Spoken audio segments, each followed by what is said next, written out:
G'day and welcome to the 30th episode of the Destiny Down Under podcast. This week we're joined by Arekkz and we talk about literally everything that's happened since we were last on, including, the Destiny 2 reveal and all of the good stuff that come along with it. This is a whopper of an episode, so stick tight, enjoy. G'day and welcome to the 30th episode of the Destiny Down Under podcast. I am Log Power Slave. I am joined as always by Merlin to the left of me, Slothy down below. Wow, that sounded bad. And this week, by Arekkz. What's up? How's it going? Thank you for having me. Anytime, mate. Anytime. I get a big window. Yeah, you get the big window. I get the big window. Big wow. window. Look at all this space. It's really, you get all of the room. You know, we're accommodating. That's what we do. So, holy shit. I mean, we missed a cast last week. Unfortunately, someone had to be at a hospital about a baby. So something to do with that. But it was we're here Log. now. Yeah, it was me. Congratulations. I had a logling. I personally He has a logling. I personally didn't. My better half did, but yeah, all going well. All good. Yeah. But seriously, what a week to miss an episode. Jesus Christ. Yeah. It was always going to happen. But let's get straight into it, I think. Arekkz, if you want to just introduce yourself, because everyone knows everything about us. What do you do? Who are you and what do you do? For those who may not know. I'm Arekkz from Arekkz Gaming, so I've got a gaming channel. Destiny's one of my biggest games, one of the games that I cover, but I also cover like a wide variety of other games, Division, Monster Hunter, Overwatch, basically anything that kind of comes out that I like. But yeah, Destiny is a big one for me. Typically focus on guides, walkthroughs, tutorials, basically anything to kind of help people play games. It's kind of news as well. Basically everything right now to do with Destiny 2. So that's kind of me. Tell me about Monster Hunter. Is that one of your first ones you started covering? Because I always... Go on. Oh, no, I was going to say, well, Destiny technically came, I've been playing Monster Hunter a lot longer. I've been playing that for about 8 years now, but I only actually started covering it, well, actually, no, I suppose technically speaking it came first, but that was like my kind of first incubation year of YouTube where I wasn't really sure what I was doing, and I was kind of like trying to sort of find my feet. So I cringe every time I see my original Monster Hunter videos come up. They're terrible. Please don't watch them. But now I see them and I'm like, I always wonder myself if that was like the first game that you established your audience on, and then you obviously you love the game, you've kept it on the channel. I mean, it definitely kickstarts and stuff. But I think I started that for a little bit before, but then that was sort of, I did like a series of videos, and then once I finished those tutorials, there wasn't really much else for me to do. Destiny's what truly kicked off the channel, because Destiny for me is what started daily content, because, the way the game lives, the weekly reset and the kind of cycle for it, it just it lives and breathes daily content. So that was actually basically the turning point for the channel. I've been covering it since the alpha, or actually just a little bit before it came out. And then, that basically sort of triggered that. And then 4 Ultimate came out afterwards, and then I kind of went big on that, and that became the way I kind of run the channel is effectively I have what I call staple games. So Division, Destiny, and Monster Hunter, they all stay there, week in, week out, no matter what happens. And then if a big game comes out, if Battlefront comes out or Zelda comes out, I'll cover it for a few weeks, and then I drop that game and go back to the usual. So definitely Monster Hunter's definitely been an important part of the channel. It's one of the 3 pillars, but Destiny's sort of probably what actually kickstarted it for me. And what you started the channel just before Destiny, 2014? No, we 2013. Well, technically speaking, I had a different channel beforehand, because I run the channel with my friend 269. Yeah. We used to work at Microsoft, and then we started the channel when we worked there because they had a games library, and they got games early. So we're like, this is an interesting position to be in. That's so cool. That's so cool, man. So we just used to play games, upload things, and to begin with, I didn't like speaking on camera and stuff. So I literally used to upload raw gameplay, and then gradually I started to find my feet and stuff. But then the first channel was more of a learning curve. So we then started a new channel, and then kind of did everything right from the start. And that was 2013, and then sort of been running ever since then. And then went full time a couple of years ago. Wow. Can't argue with that. I want to ask, what's it like taking the plunge to do it full time? To be honest, my hand was forced, because I was at Microsoft for 3 years, and then there was a redundancy period, and they basically sort of I got laid off. So essentially, I always wanted to do it. I'd always wanted to go full time on YouTube, and that's why we started the channel. It was always the intention to do it. But when to that point, taking the plunge is a risky move. And when I had a job at Microsoft, I was like, it's a good job. I don't really want to risk throwing it away. But then when I was made redundant, I was like, well, this is the perfect opportunity. So I just said to myself, I'm going to take a year. I'm going to try and make it work. If it doesn't work in a year, then I'll go and find another job because I worked there for long enough. I was like, I shouldn't have a problem walking to another job. And then luckily it took off. And then 6 months after I went full time, my friend that runs channel with me, he then left Microsoft as well. And then just sort of run it from there. So yeah, it was definitely. People like look at you and go, "You left Microsoft to start a YouTube channel."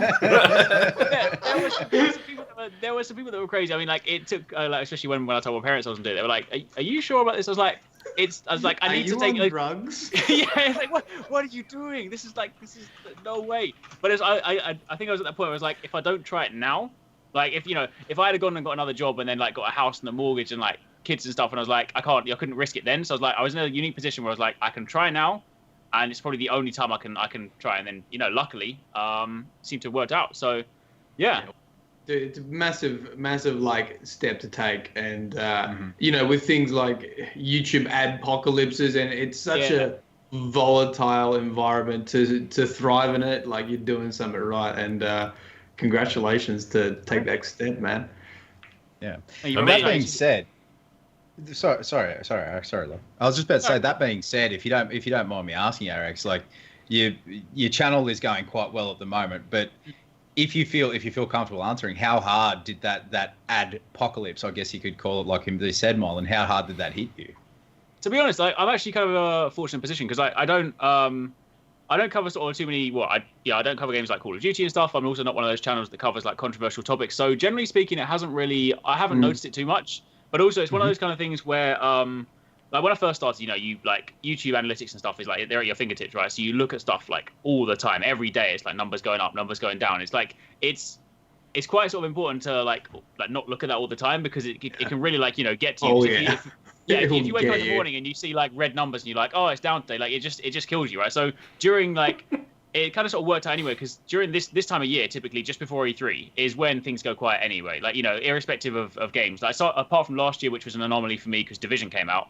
Like generally speaking, this is the part of the year where stuff comes out in January. They go quiet for a couple of months before E3, and then the year kicks off. So normally this year in YouTube, generally speaking, anyway, it's quite kind of lower level. So I've just been sort of like sitting there and be like, it's fine because my mindset is that if YouTubers are losing money, Google are losing money, and Google like money. So there's no way they're not going to fix it. Yeah. But the way it all came about, because obviously it was a kind of knee-jerk reaction anyway. Like there was stuff that happened, they had to react very quickly, and the system they put in place is very basic. So it's basically like a video contains guns, demonetized. Video says that's So whereas like they're fine-tuning it now. So I mean, yeah. So I was in a position where I don't feel like it hit me too much. I mean, if I were to drill down the analytics, there's probably some kind of net effect, but I don't. Yeah, I think gaming channels probably got away relatively light. Like I probably didn't see too much. Then again, I did have one video, a Rasputin video. They got flagged. Oh, I saw that one. Yeah. And it was, and I can only assume because they thought I was talking about the Russian politician, and I had things like war mind in there and war in there because it was about Rasputin, the war mind. Of course, yeah. But I appealed it, and it got released within hours. Really? Okay. Yeah. So the little like, and I didn't actually notice any like proper notification, and I just happened to be going through my videos because I was putting them up onto my website, and I noticed one had the little yellow monetization thing, which had been flagged. Yeah. And I appealed it through there, and then it was cleared. It was like, you're not talking about Russian politician. Yeah, I guess what happens is it was probably like the system TikTok a video, and then when you appealed it, a human probably goes in and checks in. They're like, oh, actually, okay, this is all right. So this goofball's just playing Destiny, man. I mean, that's such a it's incredibly, well, at least from my perspective, it's incredibly dumb that it's a computer-based algorithm that sort of goes, this is wrong, this is violent, blah, blah, blah, blah, blah. But just think of how many videos get uploaded to YouTube per day. Dude, it's ridiculous. Oh, dude, there's no way a human being... They could have an army of people just watching shit. Can you imagine the shit they have to sift through? Well, they tried to do that, man. They tried to do that. What was it called? What was it? YouTube Heroes. Oh, YouTube Heroes, yeah. I want to be a hero, man. No, please. Jeez, wasn't that a good idea? Mate, you keep that job for 6 months, you're my fucking hero. It's like, it's like, mate, it's more like, let's give the hero power to the trolls and be like, I don't like this guy. I'm gonna say his video was bad. When I first saw that, I was in the same mindset. Like, just people are just going to be like, I don't like Mylan Games. I don't like Arekkz. I better, flag all their videos. Exactly. I remember you sending me the message, Sloth. It was like sending me the link, and it was just the link, and went, this won't end bad, will it? Like, not at all. Maybe Mylan, your video just got taken down because Boney M didn't want you to have Rasputin up there. They want all the traffic, Rasputin-related traffic, going to bloody reggae. Well, that being said, I mean, what has everyone been up to this week before we get into the crux of it all tonight? Because we are all here for one reason and one reason alone. Arex's beard, Destiny. So what has everyone been up to this week? Matt, what have you been up to this week, mate? My mind is, I must have been busy because I can't even think about what I've been doing. PhD stuff's been my main sort of work at the moment. We were lucky enough, we've got close to $500,000 in funding for my PhD project, which funds the program that I'm making itself and allows us to hire people, etc. So we had a big meeting and they're like, Matt, you got 8 weeks to finish this. So. And I was like, okay. That's great. It's all right. You don't have anything else going on, do you? It's cool.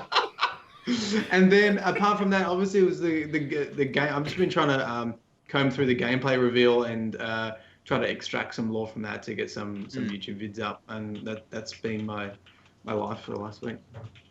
Yeah, good. Log, what have you been up to outside of looking after your beautiful daughter? Having a baby. That's it, man. Yeah, dude. I mean, that was a lot of it. That was a big chunk, and there's sort of about 6 days that blend together there. But I did manage to get on for the Sundowners, our charity stream on Sunday, which I really didn't think I'd be able to. I managed to jump in at the tail end there and have a beer with you boys, and it was great to have a laugh and sort of do it in the name of doing something good. Beyond that, man, I'm off work. Like, I'm off work on daddy leave, so I've just been catching up on TV shows and spending time with the better half and the bub and just getting in. I managed to get a video done, which is not quite the accomplishment it sounds like for everyone else, given that mine goes for like 2 minutes and it's full of just bullshit. But, it is what it is. No, exactly. I mean, I did have a bit of a giggle. Let's go and brood.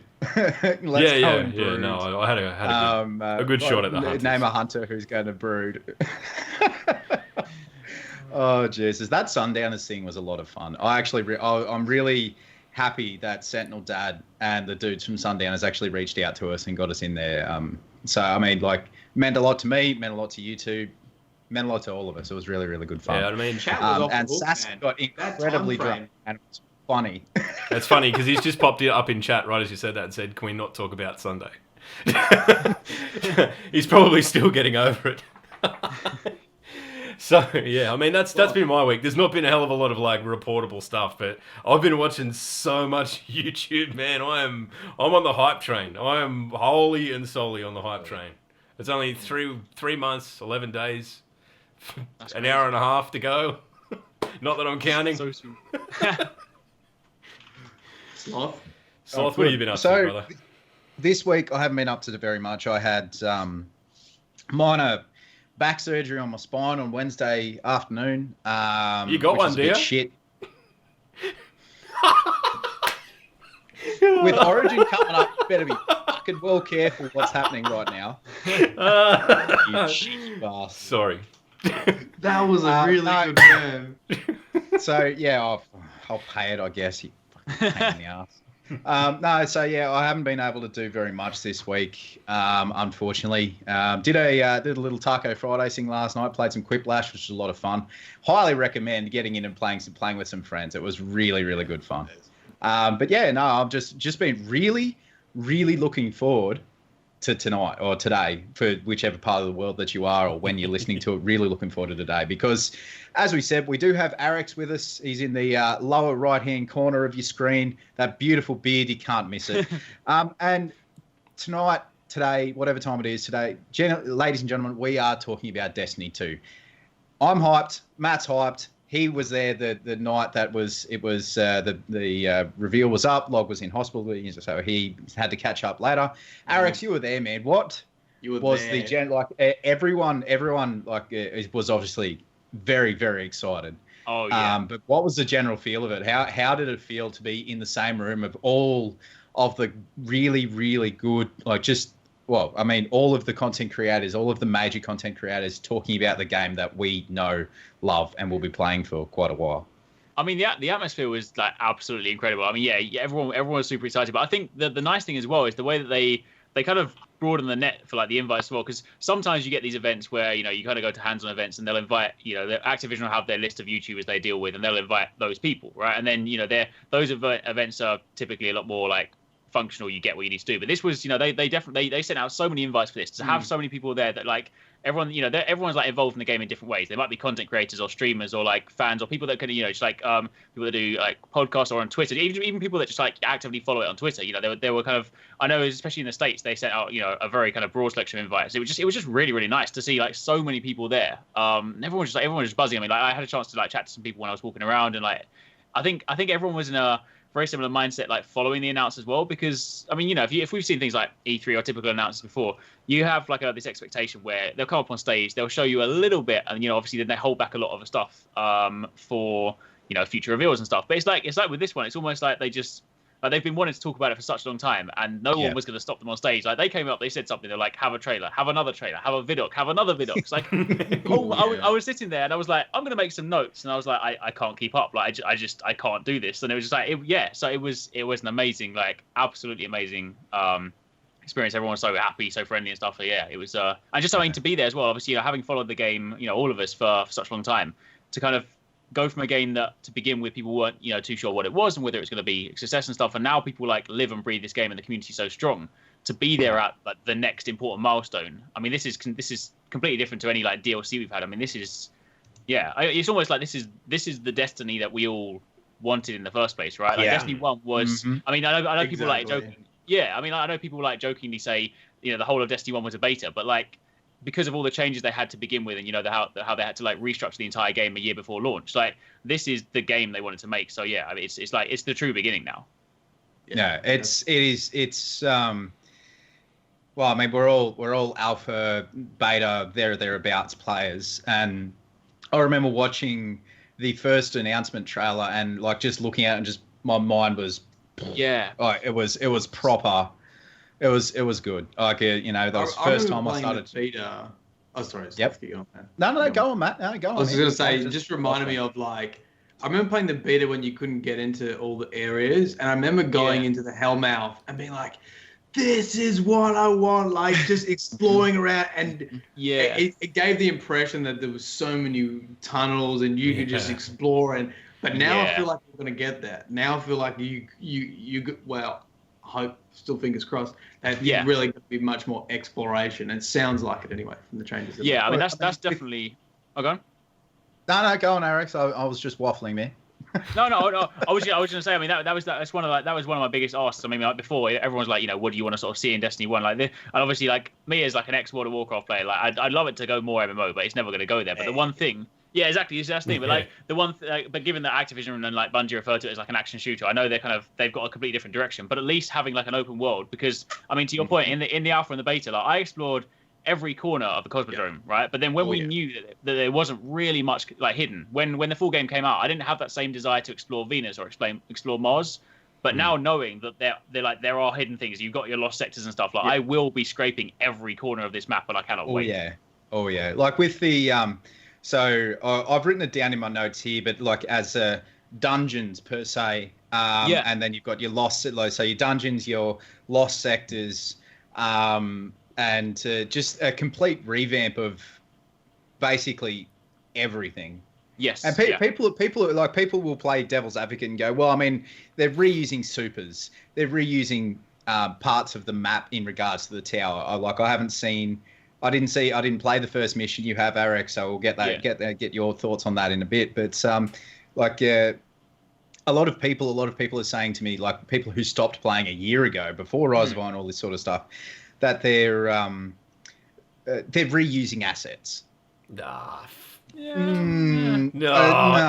I mean, to be honest, the thing that I got out of watching that reveal, right, and when I realised, hey, Striker Titans is still a thing. I was actually relieved because I'm like, man, there's so much of my identity is caught up in this character. Like, that's what I do. I shoulder charge the piss out of people. That's my thing, and I still get to do it, but I get to do it in a revised way. I get to do it on steroids by the look of it in the super thing. So, bring it on. I'm sure someone somewhere watching this podcast is going to be like, Log, you're a fucking douchebag, and I know I am. But one of these, buddy.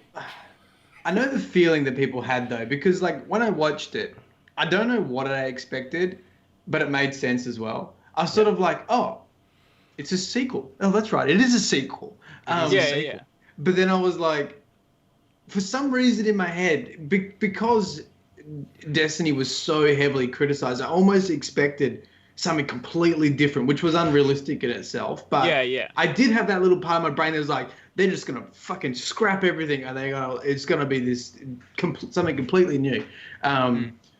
But it's a sequel. It's Destiny 2. I think that was like, because I heard a similar sort of thing, and my kind of argument was like, if this wasn't Destiny, if it was like, if a new Call of Duty comes out, people aren't going to be like, I've seen that gun before, or what, what's the or like when like a new World of Warcraft expansion comes out, and then they add like a load, like a new area, but there's like a load of other stuff that pre-existed. People aren't like, why is this class still in here? Or like, it's just like, it is still Destiny, right? We're not buying like, I don't know, some like, I don't know, Halo, like a Halo game or something like that, right? It is the Destiny universe, right? So ultimately, we're still going to exist in there. And I mean, to your point, I had a similar kind of thing. I was like, are they going to go completely off the wall and change it? Like, but to be honest, they've built a community, and like, you can obviously change things and improve things. Like, the community are built around a certain knowledge base, right? So if you suddenly like completely change the game, it's like that community doesn't know that game anymore, right? So there's always going to be some stuff that carries over, and I think sometimes it's actually a good thing. I mean, I think it was in like I can't remember which interview, but there was a journalist that kind of said that Destiny 2 feels both familiar and new, and I think that's a really good thing, because if you're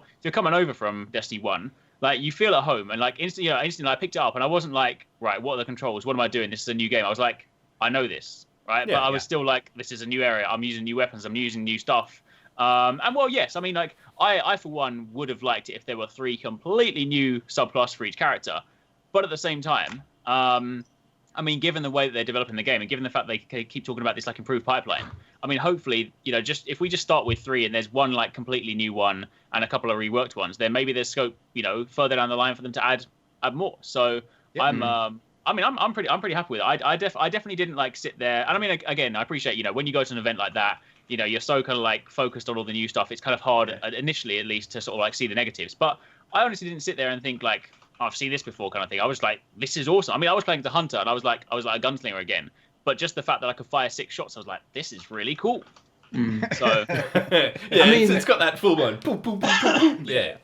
I don't know. I understand reworking the subclass. That made complete sense, and you can see like where they're going for that. And the changes they've made to Crucible as well. Everything looks like they're trying to balance the field for subclasses. But I feel like the new ones they added, like the Dawnblade and the Captain America, that I don't know. I just held Bungie to a really high standard with their creativity. If you look at all the other classes, like, they were just so unique, and I felt like they probably could have. That was my only sort of like, I felt like they could have. Bungie, you're more creative than that. Like Dawnblade felt a little bit like a Titan Hammer, and Arc Strider was Blade Dancer. So but at the end of the day, Stop. Pole Dancer. Did you? Where have you stolen that from? You are not that funny. Every time, Slade. We lose subscribers every time because of you. Oh, I'll pay that. I will pay that. Oh, jeez. No, I wholeheartedly downright thieved that from somewhere. I just can't remember where.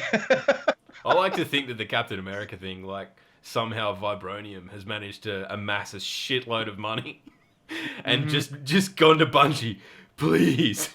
I need a shield. I need a shield. I need a Captain America shield. The one thing I do really like about the Titan change, though, is, I mean, I know it's quite similar. I know what you mean. Like, they could have gone completely different. I mean, there's so much other stuff they could dip into. I mean, they could have even introduced like new elements, or even, I mean, the one thing that I was hoping is that, I mean, I'm sure we'll get onto this in like the lore section, but like I was kind of hoping there might be like a segment where, like, Star Wars-esque, you start going towards the darkness and like you dip into that. But the one thing that I do like is you think about like typical raid strategies right now. It's like you have a Titan with a bubble, so you have weapons. So you've got like a place to hide and you got weapons. But like now, if you want that same thing, you're gonna have to work together because you're gonna have the Warlock place down the field and a Titan standing there with a shield. It's suddenly like changing up the mechanics to be like, raids are gonna be a lot more sort of actually strategic, not just like, oh, where's our Titan? It's like, where's our Titan and our Warlock stand there together. So I think it's quite cool. I mean, I definitely think they could have done more, but I'm looking forward to that.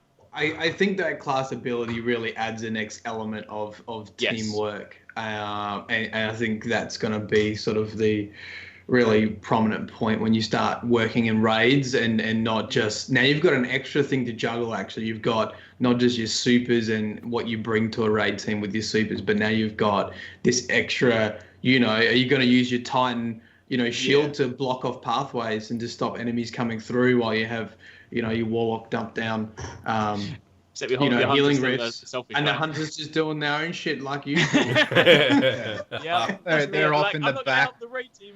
What's the gunslinger ability, like the class ability? Shades reload. Fucking shades that reload. Yeah, that's right. Yeah, Yeah, that is true. They are just douchebags, aren't they? Really. That does literally remind me of how I used to play World of Warcraft, though. I was a rogue loot ninja who would go invisible and open the chest while my team was trying to fight the raid bosses. I want to go. That was me. You're that guy. You're that guy. I was used to level with my priest friend, and I would go invisible if I got in danger, so the aggro would go to him, and he's like, "Well, thanks for that." So everybody, if Arekkz asks you to go into a Destiny raid, say no. He's the dude that's going to open the chest. It'll be me. Like, I've got the new exotic. Oh crap! Sorry, you're still fighting. Whoopsie. Well, I'm going to ask probably the hardest question. I'm going to ask probably the hardest question out of everything we're going to ask each other tonight. Because out of everything that we've seen and everything we've experienced so far in terms of Destiny 2, what is the one feature or thing or whatever, anything at all, that you are most excited about getting your hands on in a full-time capacity? Oh. That's easy. Lost Sectors, man. Lost Sectors? Yeah. Lost Sectors, yeah.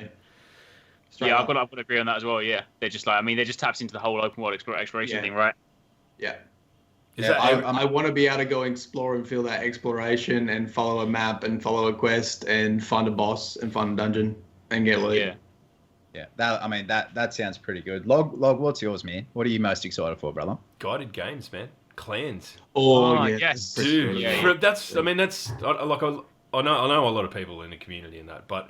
That's me. That's where I started. I didn't start to be a streamer or a YouTuber or any of that sort of stuff. I just made a clan and was really aggressive about growing the clan, finding the right kind of people, building up a clan. And it ended up, we've got franchises set up in every fucking continent now. But that's kind of what I wanted to do initially. But Destiny 1 was so constrained in terms of how you could meet people and recruit people and have people ride along with your clan. I think this is going to be a great thing, and like we've already been talking about it among ourselves of, we're deliberately going to go and, so there's a 4-man raid.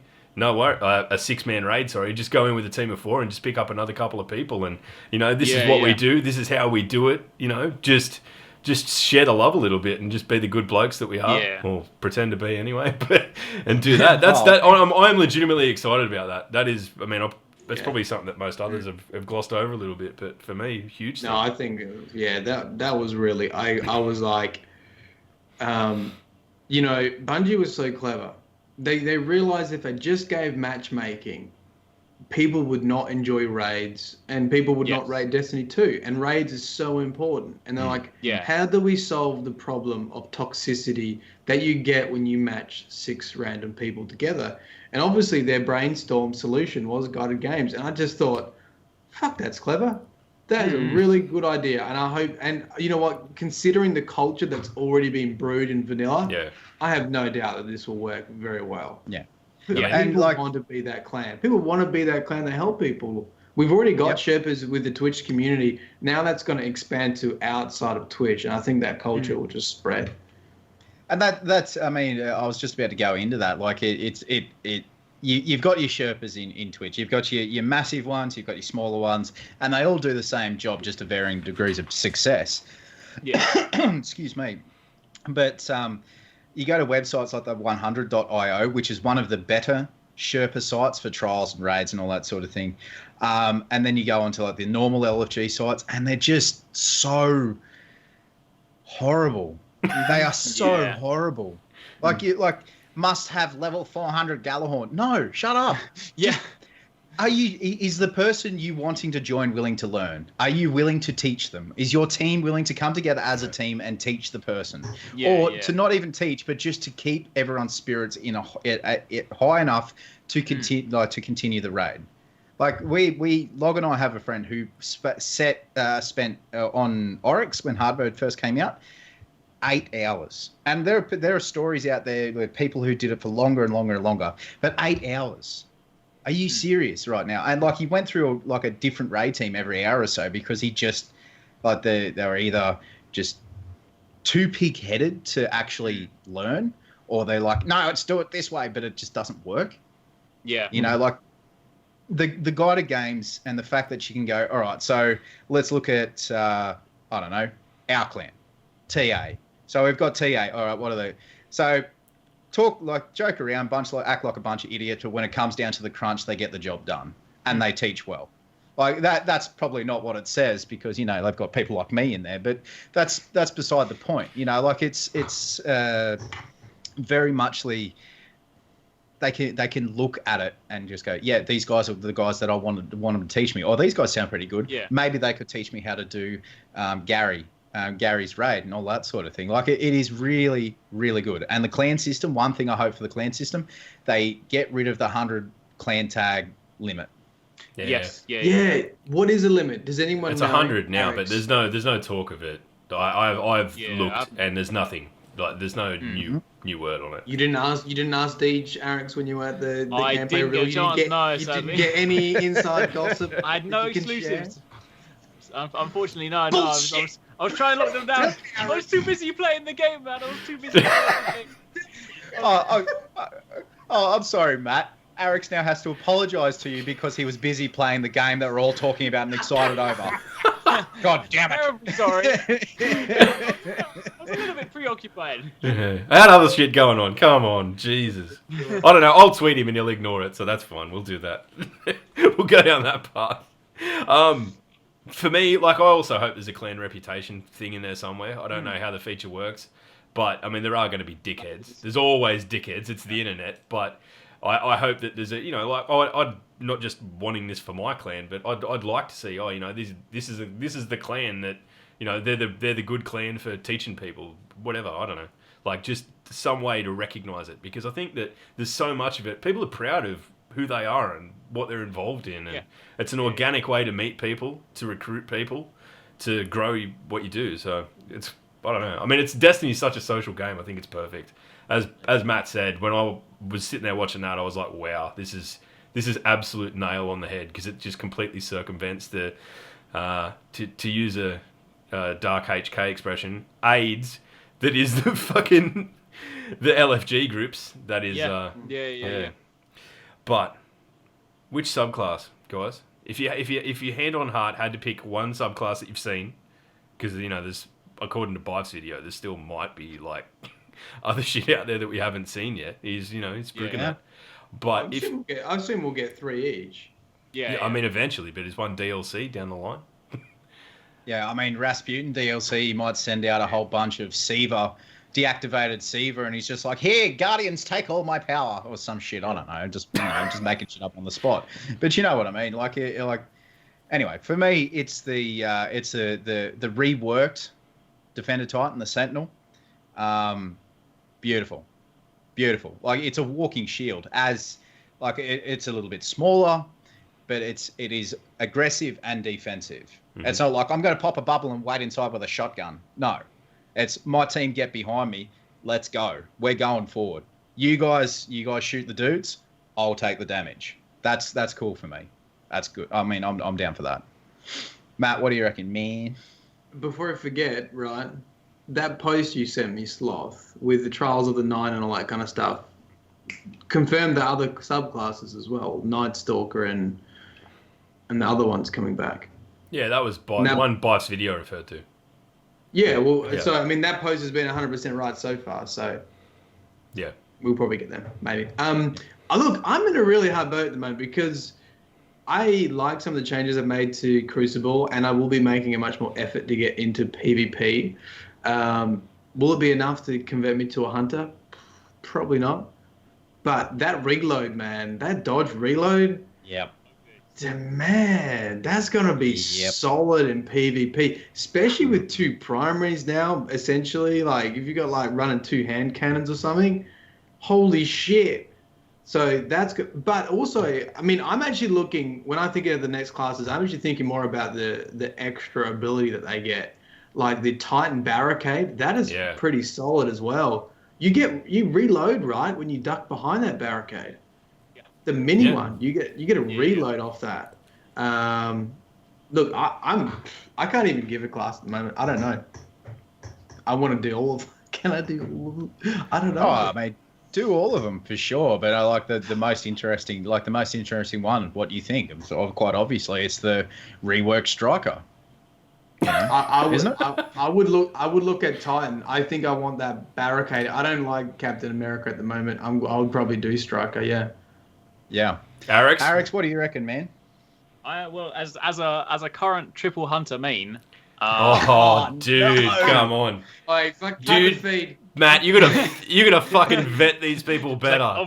Jesus. Yeah, I mean, it's got, like, the thing is, right, like even though in the trailer the coolest thing was probably the Sentinel throwing the shield, I'm actually really excited about Pole Dancer, right? Because mainly because, like, Blade Dancer is they've obviously like looked at the class and be like, Blade Dancer is probably statistically the lesser used subclass, right? And like it also had, like, even though it was really cool, it had such short range, like you had to put yourself in danger, right, if you were gonna ever use it. And what I find quite interesting, like the bow staff has obviously got a much greater reach anyway, and we didn't get to sort of see the finish of it, but there was one part in the trailer where we saw him flip up and then slam down, but then it cut before we saw the slam. So assuming that's if it plays out how I think it would do, it might be like a big AoE slam. So you could fight up close, or you can jump slam, and then it will almost be like a bigger version of what's it called for Blade Dancer? The spin move with the Encore. Is it Encore?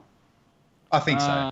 Possibly, I know what you're talking like about. I know what you mean. So if it was like a bigger, more lethal version of that, where like you could literally just like rush up to enemies, flip up, and then just slam down, that could be really good for, clearing ads and, like, almost like clearing the way for your team. Imagine like if the Sentinel's walking forward with the rest of the team, the Blade Dancer or the Arc Strider flips over the top, slams down, clears the ads, and you just move through. That could be really cool. So I like how they're also kind of going like X-Men, because he's technically Gambit. Get out! I'm gonna have to have a moment. And then you got Captain America, and then you got Phoenix, right? Because like Phoenix with the Dawnblade. Yep. Even though Captain America's not an X-Men, but you know what I mean. But yeah, so that's me for now. However, I won't be a triple hunter main in this one. I will make one of each class. Good stuff. Glad to hear. Yeah, on the path to recovery. It's good to hear. I know what you're going to say, Log. Striker Titan. I don't like challenges. No, I mean seriously.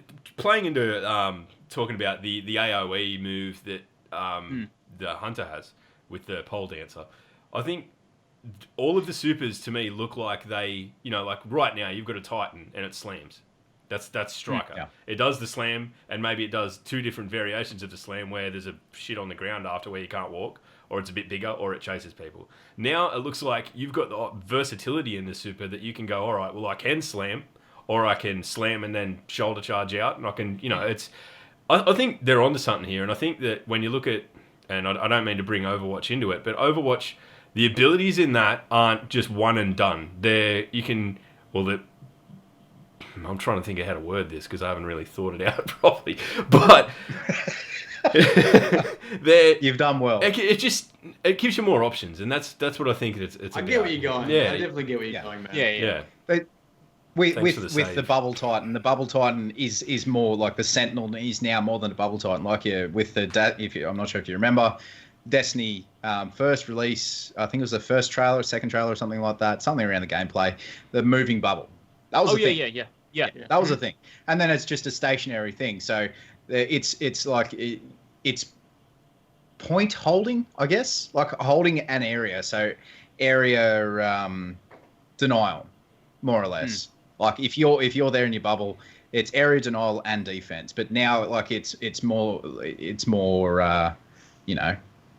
You can use it offensively. You can use it offensively. Yeah, exactly. Everything's roaming now. Interesting that and Big brought up in chat. So, you know, I think these were all changes to try to balance out Crucible, really. Yeah. So, you know, you think about why should striker tons be able to one-shot hammers and just peg them from a distance when you get one shot at, you know... Because they're excellent. Striker tons and... why should Sunbreakers be able to throw them and striker tons get one shot at it, right? Yeah. So why shouldn't strikers have a roaming? You got to get up close anyways. There's skill with it. Yeah. But what are they going to do for something like Voidwalker? You know, we don't have you can like guns now, right? We've throw out mini Hadoukens. Hadouken. That'd be amazing.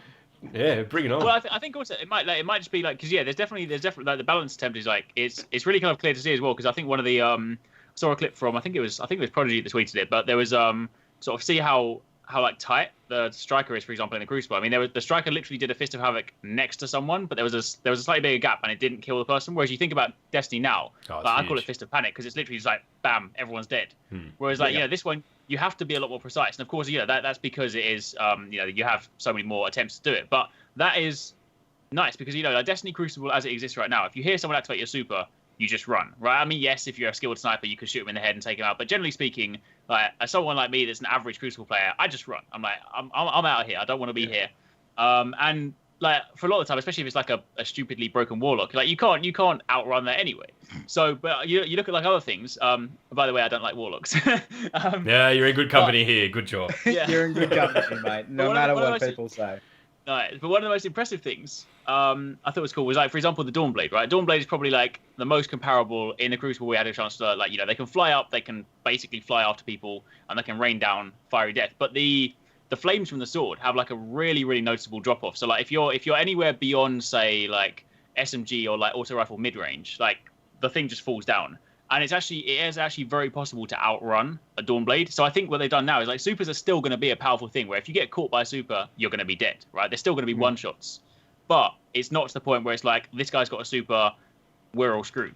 It's like there are counters for it. I mean, I did a video the other day talking about like obviously the energy slot also deals bonus damage to supers, right? So you have viable ways to actually fight back, and I think that's a really good thing. It's like it's more. It is the comparison that I always keep making is like it's now more like Halo, where you have power weapons because of course you go for that heavy, you pick up the heavy, and only the person that gets it. It's like going for the hammer or the rocket launcher, right? And similarly, if you have your super now, you just got that one shot where you might clean up and get a couple of kills, but once it's done, finished. So I'm super encouraged with where they're going with them. So yeah, I think so.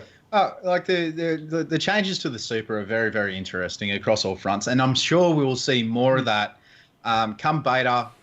Maybe a few more press releases. I don't know. I've been really slack with the news this week. I'm not too sure what whether it's going to happen or not. But one of the big changes that people have been talking about is the weapon changes. So Matt, you touched on it there before. So you've got your energy weapon, your kinetic weapon, and your power weapon, correct? Yeah, that's right. Yeah, which a lot of people are talking about. I'm still a little bit dumb, so I struggle to understand these type of things. But that being said, so your power weapon is your like the equivalent of your heavy, yeah? Yeah. Or am I wrong?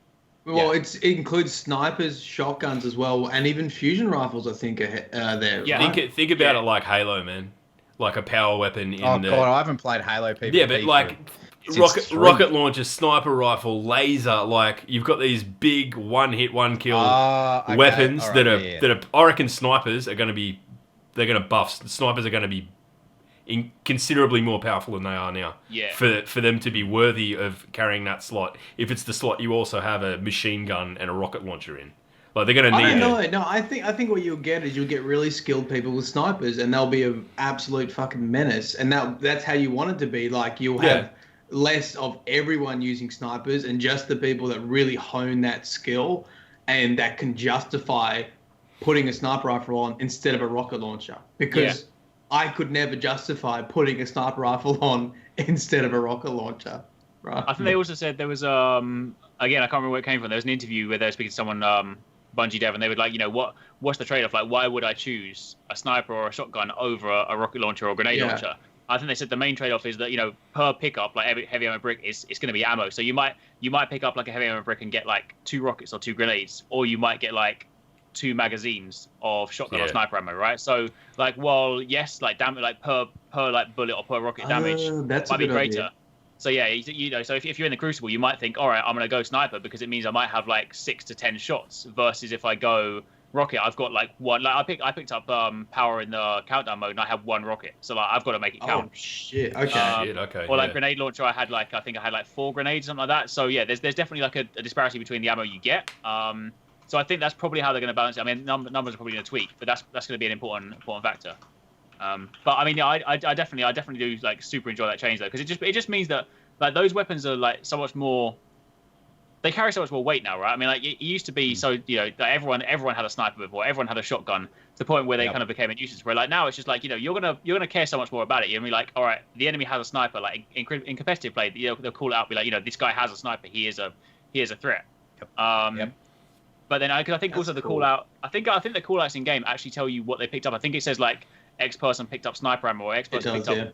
Yeah. So I mean that's going to be I mean again, all these changes are competitive, but that's going to be. I quite like it, to be honest, because it means that primary like gunfights are time to kill is definitely longer because of of course you have that kind of thought process in gunfights. You think about like Halo, where like if you start getting a shot and you see your shield go down, you duck behind cover and you've got time to sort of like trade shots. Whereas Destiny 1 is borderline.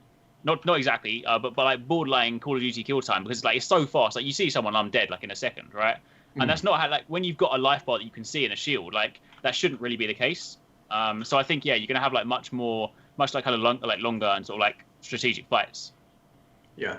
No, that's why I'm excited for it. That's why I'm excited for PvP, I reckon. So the difference between the primary or the kinetic and what's the other slot called? Special? That's not energy. So they're basically the same weapons, but one has a burn element. Yeah. Yes. Yeah. Righto. Okay. I didn't. Yeah. So I didn't know that. Yeah. In the first mission, you got to use a few loadouts and all that sort of thing. I'm guessing. I'm not sure how many times you did it, but so the dubious volley, that was one that came up in the trailer, and the SMG, I guess and the other, what was the other one? The minigun, I guess. Minigun auto rifle type situation. How being a you said that you don't really do the PvP thing, but you're a PvE player more so than anything. How did they feel against these new and improved Cabal, I guess? I mean, well, so I didn't get a chance with the dubious volley we saw in the trailer, but that wasn't actually in our loadout. So, but we got a chance to try. So on basically the way they had it is like they had like 3 class loadouts. If you were the warlock, you got the exotic SMG. If you were the Titan, you got the minigun. If you were the hunter, you got the exotic hand cannon. But no, they feel really good. Like I really like how SMGs feel. They're actually probably like there's 2 new archetypes, right? SMGs and grenade launchers, and SMGs is definitely my favorite. So I feel like they're in a really good place. I mean, again, it's hard to kind of talk about balance when you've only played it for I played 6 matches or something. The nice thing about them is that they've got they've got a very obvious place. Like there is considerable noticeable drop off on SMG. Like if how like some guns, like an auto rifle, if I burst fire it, I can probably maybe just about pick something off at scout rifle distance. Like an SMG, if I was trying to use it anything beyond close range, I was basically just throwing peanuts or wasting ammo, right? I might as well have. So with an SMG, if a Cabal is in your face and you swap to that, you rip through its health as it should be. But then beyond that, there was definitely reason to kind of go back. So it's not suddenly everyone's gonna be like, oh, I'm going to use SMGs because they're just all powerful. And although I think again that kind of sort of goes back to how it felt new and familiar at the same time. Like the guns in Destiny always feel good. So even I went through all of them. I used the auto rifles, the scout rifles, and every single one still felt really, really nice to use. Grenade launchers are good fun as well. I don't know how much value they'll have in high level encounters because they're they're a little bit less precise, of course, having to arc the shots and whatnot. But no, I was super impressed with just the general feel of all the stuff. Oh, I mean, yeah. I know that you only had a few run through, so I just thought I'd ask a question. I do apologise if I've sort of put you on the spot, man. Oh no, not at all. It all like I said, we're Matt and I and a few of the other people that we hang around with. We're sitting in the Discord watching it, and we were just like, this is top. This looks absolutely amazing, and the fact that I'm sure we'll cover this a little bit more in the lore, but like you've got that massive leech type looking situation that sort of flies up and hits, like attaches itself to the traveler, and everyone's sort of limping around and feeling a bit shit, feeling a bit sick. They need a shot of concrete to harden the fuck up and all that sort of thing. They were more than just a bit sick. They look like they temporarily died. But it seems that they've gone a little bit further with the story of it per se. Like you get these awesome trailers from The Taken King, which provided this stupid amount of lore. And Matt, you'll be able to attest to this, and the other lore heads in the chat and out in Twitchiverse would be able to say this too. Like a stupid amount of lore came out of TTK, and the cutscenes were really top and all that sort of situation. But it seems they may have improved on that a little bit. Yeah. Sorry, I just know what's coming because Anonpig's in chat, and do you know what's happening with the Grimoire cards? Oh god, yeah, that's a thing, we're gonna open a can of worms here. There is a can of worms to be opened. Can of worms. I followed his Twitter. I followed his Twitter throughout that whole bit. Don't even worry yourself. But if we're gonna do that, I'm gonna go get a beer. But no, it seems that they've gone a little bit further. So we only caught what was on the screen. So you had Hawthorne showing up, and there's a bit of chat going on there. You've got old matey went next to the Guardian with now who was that supposed to be, Matt? He was in the bell tower with the No Land. The No Land Beyond. I'm not too sure, but he had there was a name on his patch. I can't remember it now, and it was also on a building, which looked like sort of an abandoned hotel in the European Dead Zone. I don't think we have a suspect for that dude yet. Yeah. So it seems that he had a patch on. Yeah. It seems that they've rolled into it's not just the Guardians that are fighting right now. Trostland. Thanks, Pig. Appreciate that, man.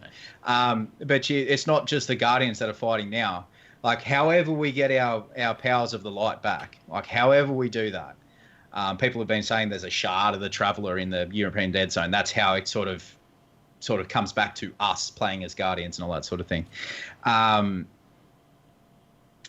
But it seems that it's a lot more involved. I know that was a really long way about it, but it seems like it's a lot more involved this time around. The storytelling, they've obviously taken a lot of that feedback aboard with how to tell a story and a campaign mission. And, we don't really have enough information yet, but I think with accessing any mission without having to go to orbit and to go through a hub space or have all your vendors in a centralized location, I think that definitely helps with the flow of a narrative. So to go and meet this Trostland dude out in the European Dead Zone who gives you a mission, is this interesting, mysterious character, then you go and explore, that's all part of that storytelling for them. And so I think the in-game surface lore and campaign will keep a lot of people happy from what we've seen so far. As long as for us lore nerds is that complexity behind it, I think everybody will be happy. I think we'll be so safe. I think we'll be all right. Like you said there before, I'm if you want to go get a beer, go get a beer for fuck's sake. Arekkz, if you want to go get a well, I mean it's 2:00 there now. So I don't know, man. Look at the beard on him. He looks like he needs a mead. I need. But the fact that Grimoire has been taken out, Matt, this affects. Hey, what they said is that there is no Grimoire cards on the internet in the current format. There's going to be some kind of fucking encyclopedia in the game. Well, I'll say this one thing. I think there will be encyclopedia or some sort of codex, but someone in the comments said, I wonder if they're preparing books or graphic novels or additional material with their writing teams rather than putting it into Grimoire cards. And I thought, holy shit, that made a huge ton of sense. Yeah. It's likely, very likely. They've done it with Halo. What if they sell you booster packs? So it's like collecting Pokemon cards, but you collect Grimoire cards, right? I appreciate people are probably going to hate me for this, but as someone that likes to collect Pokemon cards, right? Like, imagine opening a packet, you get like the shiny card that might be like, I don't know, Gary's shiny card. God. I appreciate for the lore guys, it's gonna be a pain because you're gonna have to buy a crap ton of cards to get what you want. But it can then promote trading. Imagine it could be trading. You'd be like, oh, I need the Gary card. Can you trade it with me? I'm like, sure, I'll trade it for like a shiny Charizard and like a picture of Gary's weapon or something. And be like, yeah, cool, let's go. Imagine. But you know what? Wow. I think you've just triggered 3/4 of the Destiny lore community. Run! Oh, dude, I mean, I like the idea of having the collectible thing out there. If there was collectible Grimoire cards now, I'd buy it. But the reality is, they're going to end up on the internet in about 2 days anyway. So if someone like Matt needs to read them to make a video, it's going to be there anyway. I mean, Ishtar might have a few days to... might have to outlay a bit of coin to get up to date or whatever, but it'll be there. I can't imagine that conversation with my girlfriend. Be like, Danny, I've got some bad news. We've got to put all of our savings into buying these cards. Yeah. Oh, mate. But like there's that, and if they went that way and they decided to sell books and shinies and like similar to what they did in the 90s, as shown by age, pogs and all that sort of bullshit and all that sort of crap. Like if they went down something similar like this, if they went down like the pop vinyl and just created everything that you could possibly get out of Destiny, you can get as a collectible through McFarlane or whatever like that. That would not surprise me in the slightest. Dude, it's good business sense, and it's appealing to the people who are collectors. You know what I'm surprised they haven't done yet? They haven't done a thing where you can go on and like... If this cost $400, tell me you wouldn't buy it. You can go on and you can select every I want to make my Titan. I pick the helmet, I pick the arms, I pick the chest piece, I pick the legs, I pick the guns. $400, man. I'd have one cranky misses, but I'd own it. I would throw money at the screen. I would throw money at the screen. Dude. Shut up and take my money. It's Destiny, man. It's fashion gaming. It's I wear a helmet that's crap because I like the look of it. Let's be honest. That's what we're here for. Nothing would surprise me, and I think that I'm honestly surprised with how little they capitalized in both terms of books and like customizable merchandise in Destiny 1, given the game that it is. I mean, I think there's huge things on the horizon. That they did release that there's Funko vinyls coming out. They're like Cade, Zavala, Shax, Akora, Crota, Atheon, and Arekkz, I think. Mm-hmm. Did I get them all? Arekkz. And Arekkz. Who cares about Arekkz? It's fucking Bradley. But Bradley. But yeah, so I'm not. All right. It's. I'm not even going to explain that, Arekkz. We'd be here for months and you'd be looking at us like, what the fuck kind of drugs are you two smoking? None, man. We're just high on life. Yeah. Oh, dude, it's fine.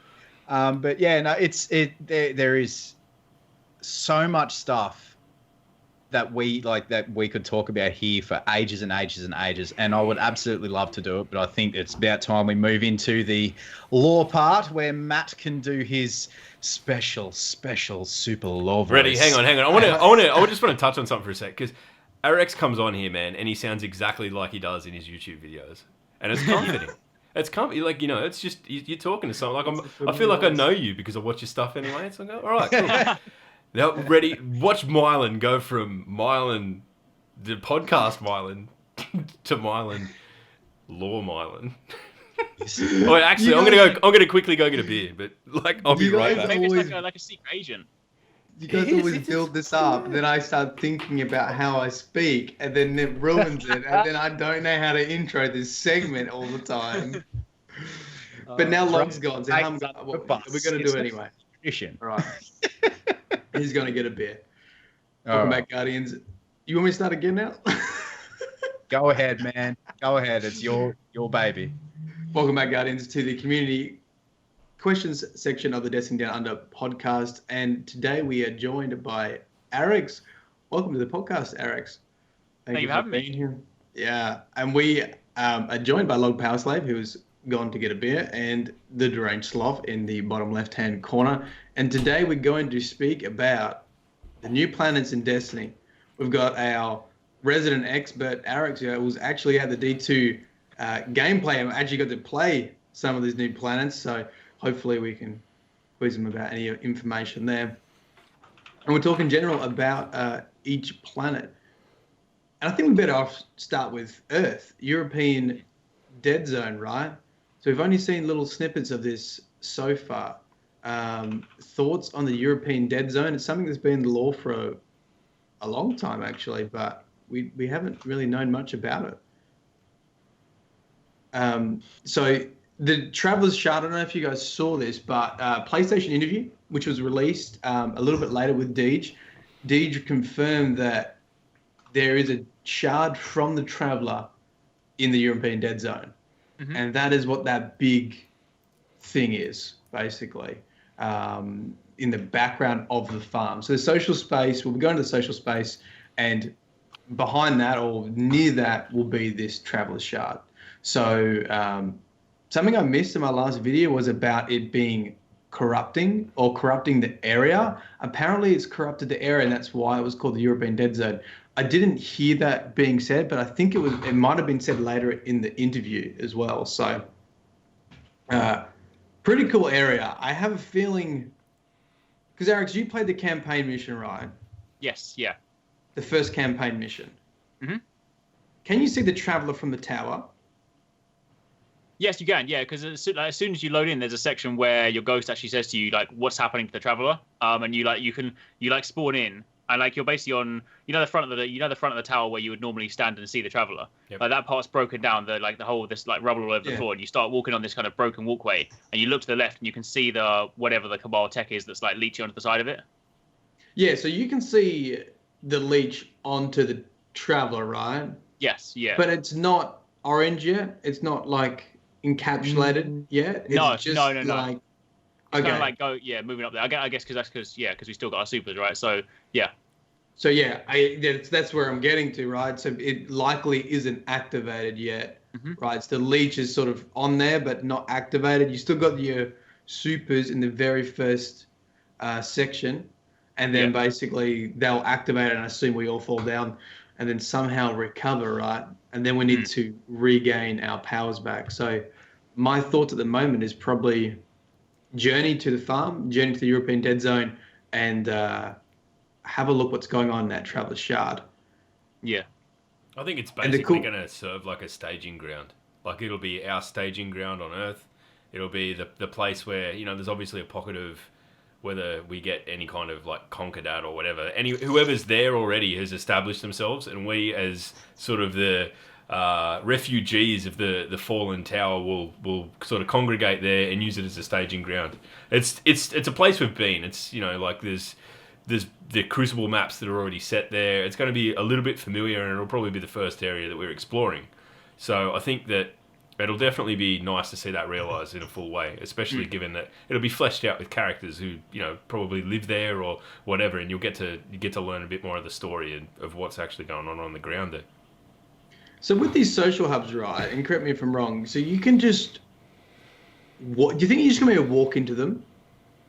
I think so, yeah. I'm going to assume they'll work in a similar way to how Destiny 1 works. You know how like you can walk between two areas, and like you go from seeing nobody to seeing someone? Yeah. Like, they've kind of got those little bubbles. So I'm going to assume you might just walk into the town, and then suddenly like Guardians will load around you sort of thing. Yeah, okay.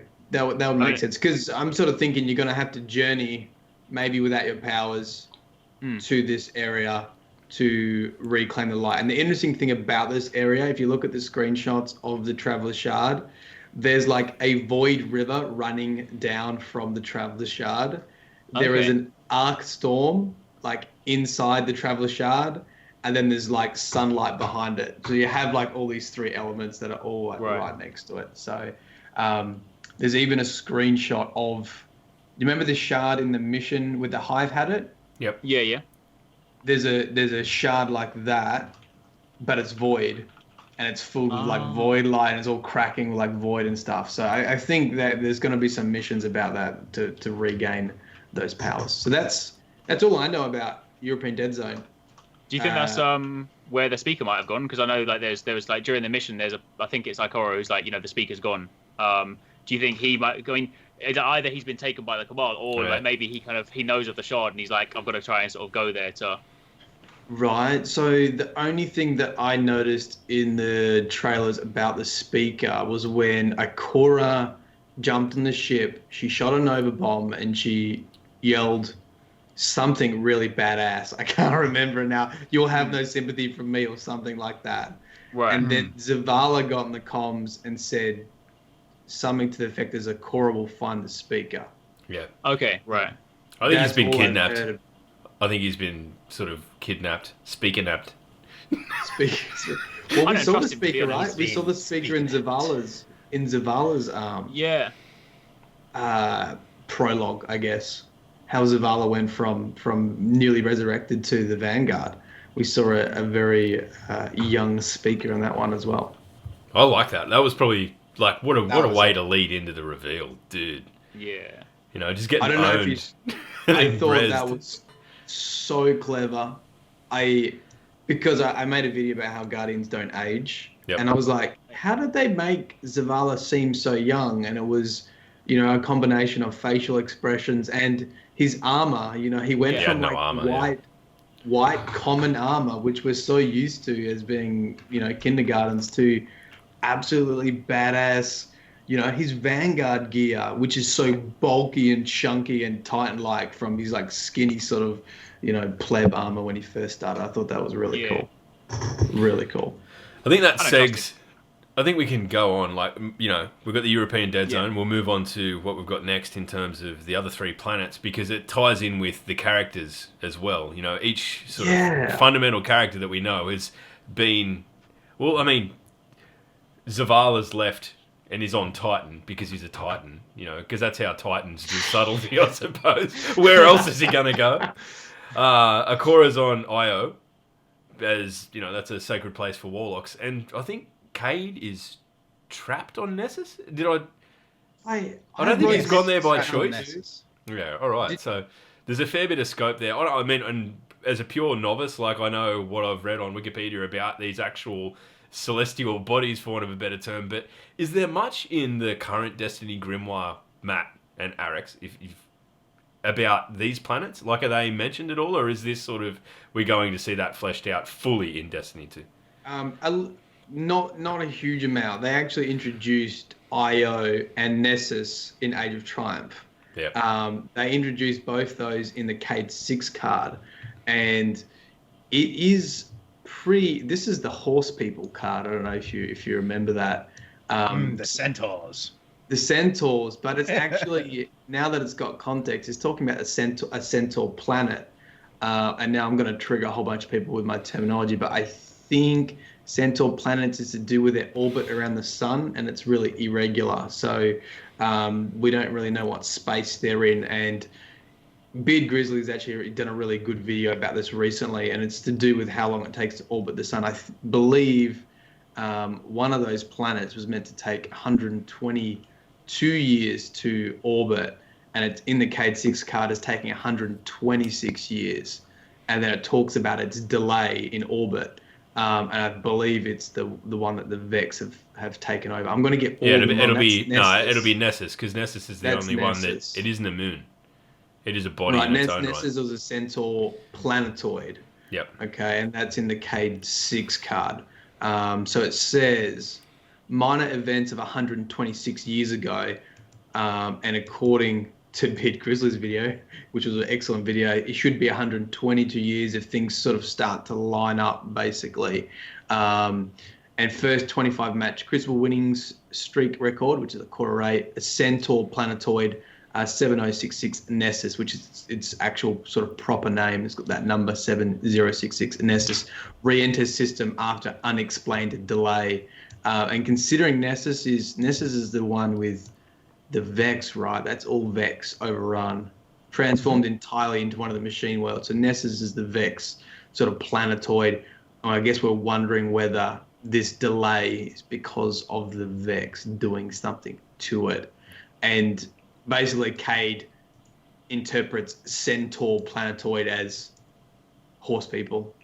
He's like, of course he does. This is a text search Vanguard terminal that Cade is basically. This is Cade's Google, so he's googling stuff, And when he gets that information back, he says, "Did we get invaded by horse people?" And then the computer says, "Sorry, I did." And then he said, "Did horse people ever exist?" And then it goes on to say that the Fallen were at one point mistaken as quadrupedal because of how they moved, but no, we didn't get invaded by horse people. It's talking about a centaur planetoid, which is Nessus. And they also introduced Io in the same card as well. They introduced Io in Cade 6's card, which was since the Traveler's final exodus from Io prior to the collapse. And that was also reinforced by Jill Shah in the thing. She said, Io is a very sacred place to Guardians, specifically Warlocks. Cora says, "This is where I return." And it was a space that the last planet, I believe, that the Traveler visited before the collapse was Io. What one did you... Really? You played Nessus, right, Arekkz? Yeah, I believe that was the what was the mission called? What was it called now? Inverted Spire, right? That's the one. Yeah. It's like starts with like the Cabal like digging down, and then they suddenly get down to like the Vex part. It was a really cool planet. Was it the Cabal? Do you know if it was the Cabal digging, or was it the Vex like making stuff? Do you know? Was there any sort of indication of who was doing the digging? I might have to watch that again. Not 100% certain. I was under the impression it was the Cabal, because it's like the strike was almost sort of like 3 layers, right? So like the very kind of top surface layer, like the Cabal are there, like, or at least I think the Cabal are there, like doing, because of course they're the ones you engage for like 2/3 of the like the strike itself. And when you actually get to the part where there's like the big drill and the digging stuff, it looks a lot more kind of like machinery, like brute force machinery that you kind of would sort of associate with the Cabal, right? Yeah, right. Yeah, I was thinking the same thing. I thought, oh, that's Cabal mining. But then when I watched the trailer again, I thought, oh, wait, maybe this is how the Vex transform planets. But then I thought, yeah, you're right. Vex wouldn't be using like crude. Yeah, I thought they'd be like a lot more like that, right? Because also, like, I think they're kind of. Oh, go on. Sorry. I was just about to say that I do apologise. That's the excuse for the layman's terms, but that's the one where the spin and digger is like it's an environmental hazard, I guess you could say. If you jump in front of it, it's going to clean you up and send you off. I died to that many times. It looks like one of those things that's going to be just an absolute pain in the ass the first 5 times you do it, and then after that you'll know the pattern and it'll never kill you again. Well, if you're like one of those. If you're one of those like not very observant people like me, and I decided to try and revive my teammate with my back to the drill, I was like, it's fine. Didn't even see it coming. It was like, bam, team wipe. That was great. But what made me think it was like Cabal as well is because there's a part just before the drill where there's like it's what I'm going to call like the Cabal equivalent of like a warp gate or a jump gate. The part you jump through to like launch you over, and that's just different to what we know the Vex gates look like. So that's why I sort of assumed it was all like Cabal tech. But then suddenly when you start getting down to the digging part, and then the actual structure of the planet changes, it looks a lot more like floating blocks and whatnot that you kind of associate with the Vex. And then suddenly we're into sort of portal territory and like clean turquoise light and stuff. That's interesting because there's a scannable on Mars, one of the Mars missions, that talks, and this is the one that has outbound signal, where you scan it and it like sends a signal to the Emperor. And they also talk about mining operations. All right. The Cabal have had these mining operations, which I don't know what they use them for. And it's interesting we see these mining operations again. We know on Mars they were in this battle with the Vex as well. So I'm wondering if there's some story there with why they're mining and why they're drilling down. Are they drilling down into the Vex to sort of gain access to some of those sort of technologies or something else? That's something I'll be looking into. Now, Nessus had the Milky Waterfall too, right? Delicious. Don't you go through a jump thing and you go past like a milk waterfall right at the beginning? It's possible that I do, and I might have not paid attention to it. You're probably like, no, how could you not see it? Like, possibly. I need to rewatch my footage. Yeah, because I think there is, and that has to be the Radiolaria, right? Which is the Vex, the juice box. Which is the jizz, the jizz in the middle. Right? Stop it. Scrap the podcast. I'm Michael Jackson. Stop it. Get some help. Yeah, that's all right. So that's damn gonna it, be man. interesting. Like, is this like their reproduction planet? Why is there so much Vex there? That's really crazy. If they've got a whole waterfall, which is the Vex themselves, essentially. Maybe I can see it. Yeah, they've seen found the it. future. Oh, Sorry, I pulled up the video while you were there. Yeah, I can definitely see it. Yeah, there's definitely a milky waterfall. hey. Yeah. What flavor? What flavor of milk? Vanilla Vex. Okay, right. I tell you what, guys, do not want to drink from the waterfall. You will get infected via the Vex if you drink that waterfall. I really don't want to drink from the waterfall after my comment about 2 minutes ago. So yeah, No. moving on. I might pass on that one too, mate. Honestly. Yeah, moving on from the waterfall of. Okay, so we mentioned Titan. Why don't we go on to Titan, which is, yeah. Okay, so Log, you said that all the Vanguard have been split, right? Yeah. Why is that? Do you have any? Did you notice anything else, Arekkz, about why? How do they get different planets? I mean, I'm gonna assume Ikora might have just stolen that ship she jumped on at the beginning. See you later, guys. Peace out. But I mean, so yeah, but I guess, yeah, I think my understanding was because they're each kind of like dealing with their own personal troubles, right? So they're sort of, when everything's fallen apart, everything they kind of like they've sort of known and held true for ages. Like, I guess they kind of sort of go into where they sort of see as their place of solitude, sort of kind of like how Superman goes back to Fortress of Solitude, right? So they're kind of doing that. I think that's probably why they split. Interesting you say that, because I get that impression too with Ikora, that she's returning to Io. I mean, Zavala's on Titan. I guess there's not much more Titan apart from him being a Titan, but it would have been cool. I don't know why Cade is on Nessus, and it would be cool if he went to the planet that he was actually converted to an exo. Yeah. That would have been cool. And they're sort of dancing around that because he was converted on an icy moon of Saturn. And we get Titan, right? And Yeah. Titan's not that icy moon, right? That's the... It's the largest moon of Saturn.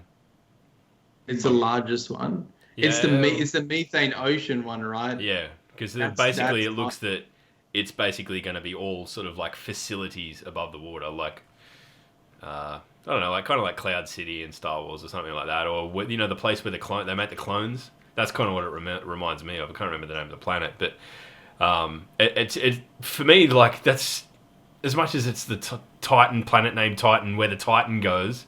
It's of the three, the one that I'm least excited about, because it's just going to be corridors. That's what the way it feels, Doesn't feel like a planet, does it? I hope there's a cutscene where Zavala's like, I know this won't happen, this is just me being dumb, but I'm going to go and hide somewhere where no one will ever think to look. And then there's like, let's look on the map. Where would a Titan go? Oh, Titan. Titan sounds good. Titan sounds good. It reminds me of Prince Aldrin, right? Prince Aldrin, like, after the Awoken battle with the Taken King, just like crash landed on Mars somehow. You're like, how did you get from Saturn to Mars in a bunged up ship and then somehow crash there? Obviously there'll be some story behind why Zavala's gone there, and I think Ikora is probably the strongest story so far for going to Io. There's going to be something very important for what happened on that planet or moon. Yeah. Sorry. That being said, like you say that, Ikora's got the strongest story here at the moment, and it's all guesstimates at the moment. Like, we can only guess why he's there. But remember that Cade, was it Luke Smith? I think Luke Smith said something about Cade. He's like the unlikely hero. He charges forth to be the hero of the story, and it just goes sideways immediately because it's Cade. Like, he's the Mr. Bean of the Vanguard at the moment. Like, he's just I don't think anyone's ever described Cade as Mr. Bean. Oh, dude, like, no. I loved Cade up until you said that, and now I'm gonna have to cancel that. No. You look at Zavala. I've got something to ask you to do as well, Matt. You look at Zavala. He is like this stoic, incredibly talented Titan who is not only the leader of the Vanguard, or the so-called leader of the Vanguard, I guess you could say, interim leader. But you know, like, and then you've got Ikora, who's this like just focused warlock who is just like must use my what are her spies called again? The hidden. The hidden. So you must use my hidden, must learn everything and everything and everything and everything. And then Kay's just like, yeah, I'm just going to lean here, maybe have a drink, maybe to go to my favorite ramen shop, whatever, you know. Like he's like such a goofball, but he's also like he's incredibly talented goofball, but he is a goof. Oh yeah, like yeah. Cade has some of the best background. Like he witnessed the collapse, or he has memories of witnessing the collapse. And, you know, he accumulated so much gambling debt and broke so much of Clover Spray's gear that he basically sold his flesh and bone to become Exo on an icy moon near Saturn, which I assume is obviously not Titan, so it's one of the others. So that would have been cool. I've been waiting for that. I've been waiting for that icy moon to come through. We've got those concept arts. Europa, right? Europa, yeah. I think Europa's on is a moon of Jupiter, right? Oh, okay, yeah. I always get that confused. I think I stuffed that up in one of my lore videos, and obviously super corrected on that. Give me more account details now. You're banned. You're banned. I'm giving it to Final Anubis. You're banned.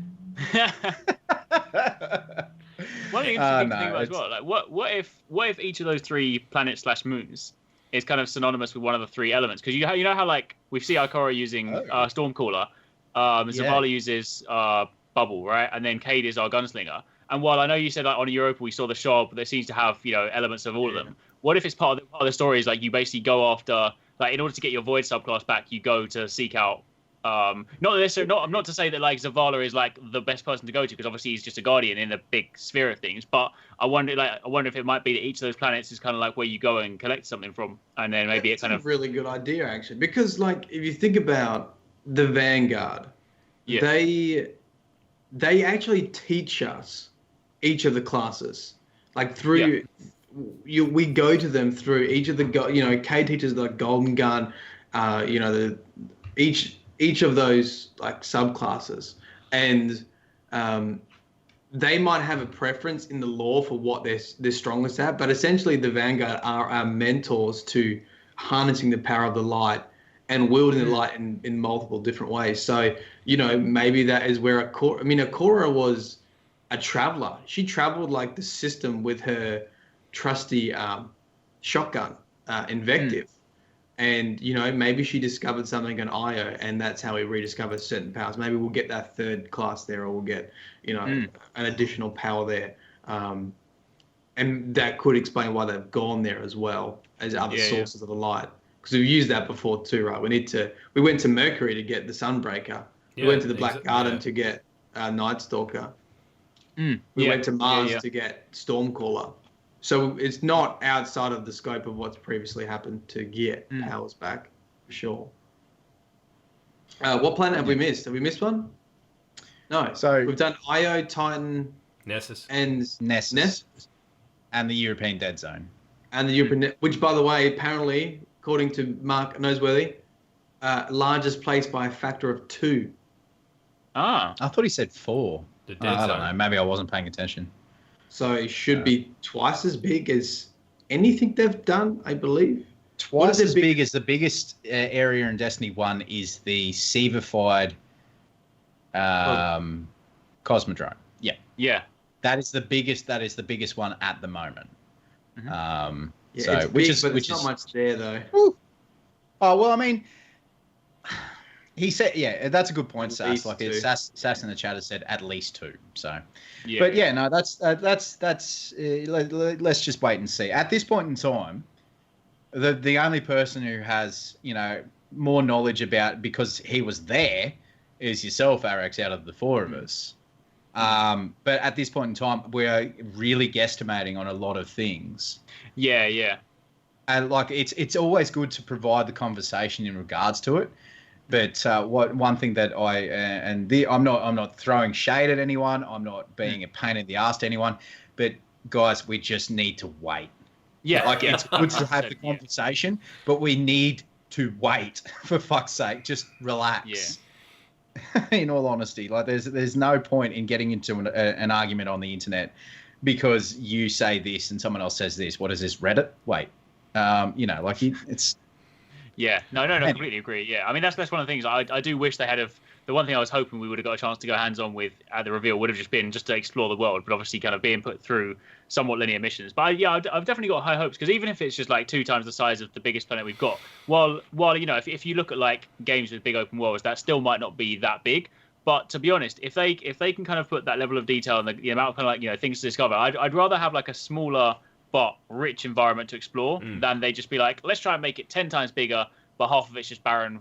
When there's like one cabal walking around. So hopefully, hopefully that's good. And I mean, also, I feel like having an actual map. It sounds so silly just to be like, to get excited about the fact that we can actually open a map now. But like having the ability to open a map and just sort of plan where we're going to go and stuff. I feel like that's going to sort of like help with the sense of scale, because we're actually going to be able to, like, instead of aimlessly wandering around and finding yourself coming back to where you started and thinking this place isn't that big, like you'll actually be like, when you start following a map and plotting your way around, I think it's going to start feeling big. I mean, like, while a strike itself is also quite linear, I mean, the strike that I played, I mean, I was doing a little bit of exploring while I was playing it, but my completion time was just under half an hour. So that was obviously first run and whatnot, but it still felt pretty sizable. And obviously, strikes will take place in the planet. So if that, if that's like just a segment of it, then yeah, I'm excited. It should be good. It should be good. Like not only do they taken into account, they don't have to go. I say this with my tongue in my cheek a little bit. They don't have to worry about legacy consoles, but this is also coming out on the PC, the Scorpio, and whatever comes next for the PS4. Yeah. So yes, we've abandoned the legacy consoles 360 and PS3 that have been around since, God knows, Christ, it'd be like 2002, 3. No, 4. Something around there. So like you've got all this new technology, which should being the operative word, allow for more things in game from a technology's perspective. Anyway, Matt, the thing taken away from. Yeah, actually, Matt, if you want to wrap up the lore thing. I was going to say, if you like, I'll wrap up the lore and then we can continue any other conversations. Sorry, man. I completely went off on a tangent. I apologise. No, it's fine. That will conclude the community questions for this lore section of the Destiny Down Under podcast. If you want to watch the full episode with Arekkz, you can check it out on the YouTube channel for Destiny Down Under. Otherwise, leave your questions below and we'll get to your community questions in the next podcast. Also, leave any suggestions for guests you'd like to feature on the show. That'd be greatly appreciated, and we'll see you next time. Peace.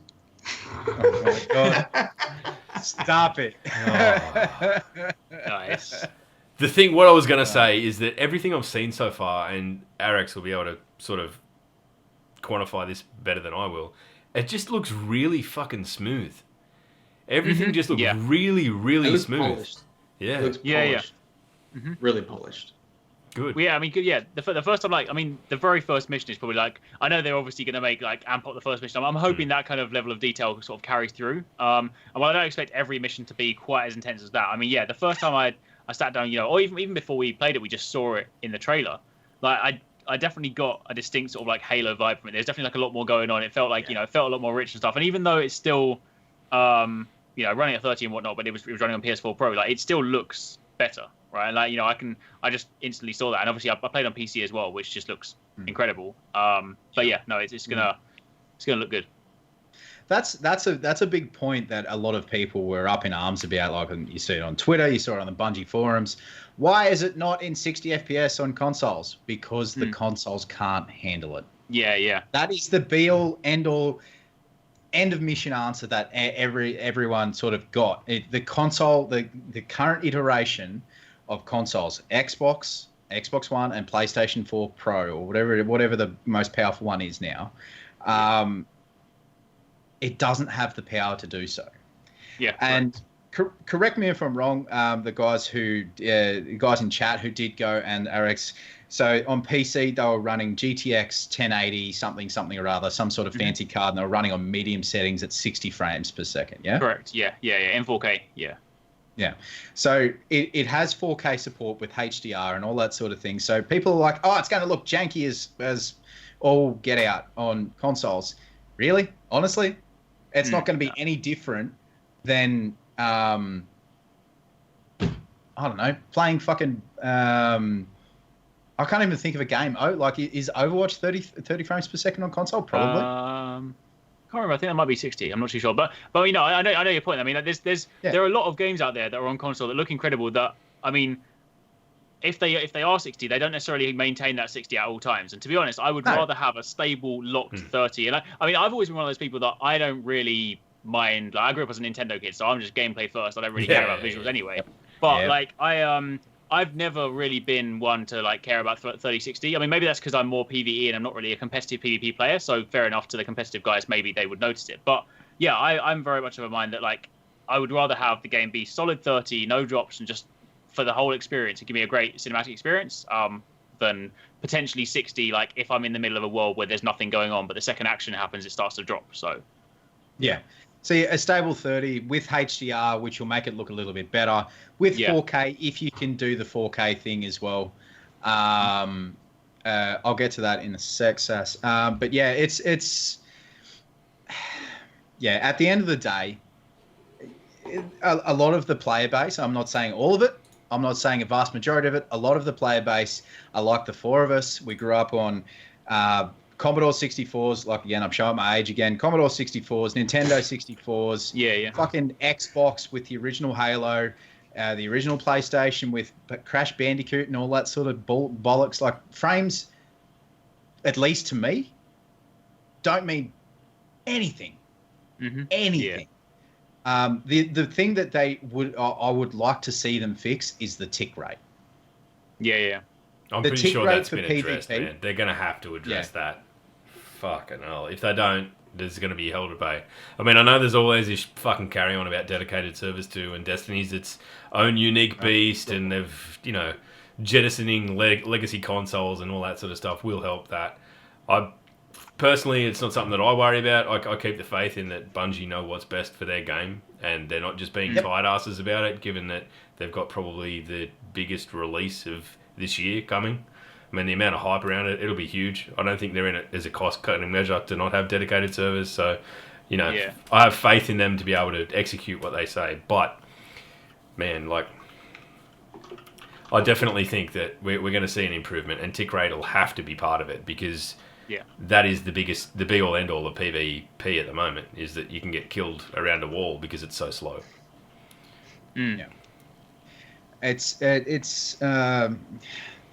There's a lot of technological aspects that people, and you would have seen this a lot. Now you were a tech guy for Microsoft, yeah, Arekkz?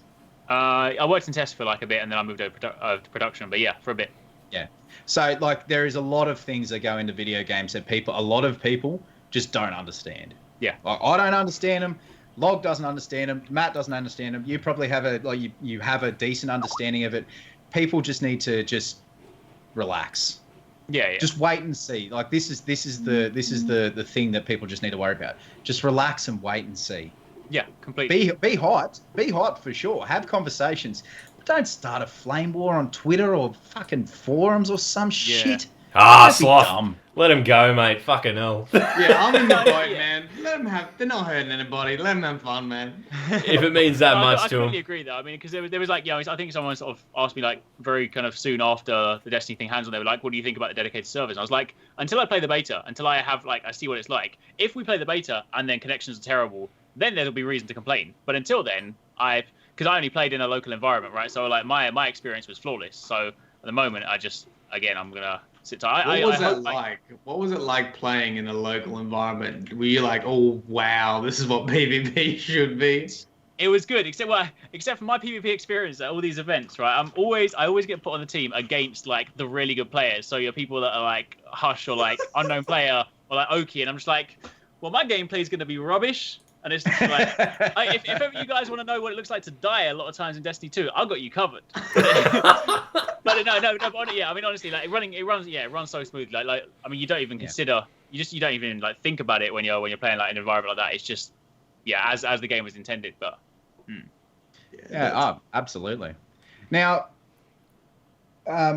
Log, did you want to do some questions from chat, man, or Look, dude, nah? I think we might wrap it up. It's getting hell late here. It's we're getting on. We're going towards 2 hours, which is for us is pretty long. We try and keep it concise. So what we might do, if there's a couple of really burning super hot ones, we might have them. Just hit them right now, and then we'll find someone to host. So if you've got any suggestions, someone you'd like to see us raid into, give them a bit of a leg up or whatever, then let us know. But I don't know. I mean, this has been insightful. I've learned shit out of this, but I want to bring something up.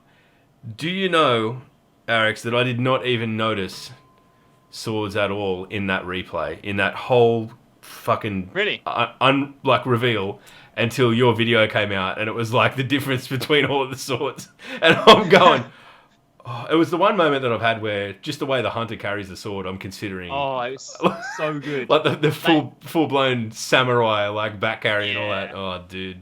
That's why I'm gonna hunter main. I'm like, when I get that sword, I don't care if I get like a Destiny 2 Yellowhorn. I'm not taking that sword out of my heavy slot. I want to run around like a ninja. I'm gonna shade step. I want to be the most annoying person in the world, and I'm gonna go and open all the loot boxes, and I want to be the bladed hunter. I might actually make a clan where I would make a clan where you can only join the clan if you're a hunter with a sword, and we'll do all raid encounters with just the sword. And if you run out of ammo, then you just have to sit there and wait. Literally the ninja squad. Yeah, ninja exactly. Squad doing a raid. Imagine guided games like the ninjas, like 5 ninjas drop in. You're like, oh, okay. Like, what? We're here. It's over. The raid is done before you even know what happened. Oh my god! Imagine that on the spool out, but when you're reading it and it's like everyone picked up sword ammo. Holy shit! God, the ninjas are coming. They're all ninjas. And they all run like this with their arms behind them. Like the little Naruto kids. Oh god! Is like this? Warlock tries to go Dawnblade, and they're like, "Ha!" and they jump up like, "You're dead." Oh imagine. Dawnblade. Oh god. Yeah. I don't know. We'll see. You might yet break me, you bastard hunters. No, I will keep you humble. Don't you worry about that, Power Slave. I know. So there was a question here from James421. What do you guys think about the new peer-to-peer hybrid connection type situation? I know we touched on this a little bit before. Anything, and I mean anything, like dedicated servers, it could have helped. The tick rate was the main issue. Dedicated servers could have helped a little bit, but the fact that they are tweaking it to make it a little bit better. Yeah. In all honesty, at the end of the day, you've just got to have faith that they're going to do what's right for the game that they fucking make. Just calm down. It's not their first rodeo, right? Yeah, dude. It's only fucking Bungie we're talking about. Yeah. I mean, look at Halo and that. Yeah, it's also important to remember that the dedicated servers aren't perfect. Like it's an ideal solution in a lot of places, but they're also not a flawless solution. Yeah, there are many kind of situations where there are games that have got dedicated servers and they still have issues. So networking is a crazy beast, and it's so hard to get it right, regardless of whether you're peer-to-peer or dedicated. So yeah, definitely sit tight and see how it goes. Yeah, but I mean, look at like For Honor and stuff like that. And look how that player base died so quickly because they didn't have the right solution, or it didn't work as well as they wanted it to. I mean, that game was only PvP. But, you know, I think Bungie would be looking at stuff like that, go, whoa, shit, we're going to, you know, like, if we're going to do this, we need to make sure that our solution is right. And of course they would. I think so much of it hinges on player base, man. Like, I mean, we're in Australia. We're in the fucking arse end of the world here. Like, where our internet connections, like, I've got fucking good internet, and I still get lag because I'm that far from everywhere else. It's just I have the fastest internet that you could possibly get, and I still red bar. Yeah, exactly. Really? So if the more people near you are playing, the more good connections you get. End of story. Yep. So if they do good things in the game as a whole, and it retains a higher player base, that's ultimately the fix. Yeah. Yep. Exactly. Right. Absolutely. Good. Problem solved. We can all go home. Stop posting on Reddit about it. There you are. No. That won't happen. All right. Well, I think we'll wrap up. Arekkz, thank you very much for making the time to come and hang out with us for a couple of hours. Thank you for having me. Talk about this. It's been an absolute pleasure. We're definitely going to have to get you back on down the line when we know a little bit more about all of this stuff, and we can maybe go back over all of the things that we thought might happen that didn't. Yeah. And but yeah, dude, thank you so much for taking the time to come on, and it's been real. Where can we find you, man? What's your links? YouTube.com/ArexG, and also Twitter, just Arekkz. Basically Arekkz everywhere on the internet. So that's me. We are going to from here. We're going to raid into Logan Scott, who is a lovely dude, 10 out of 10 guy. Was also at the reveal. So if you've got any further questions, I'm just going to tell you right now to pepper him with them. But we're going to do our traditional raid where we don't really raid. We just go in and say good day a lot. And other than that, I'm gonna leave it to Mylan to do his creepy farewell, and everyone can shudder off into the distance. If you're interested in the lore, you don't have to find me. I'll find you. It gets worse every time. I text message alert. Oh, My phone. just awful. All right, As a text message alert. go and say good day to Logan, and we'll see you all very, very soon. Peace.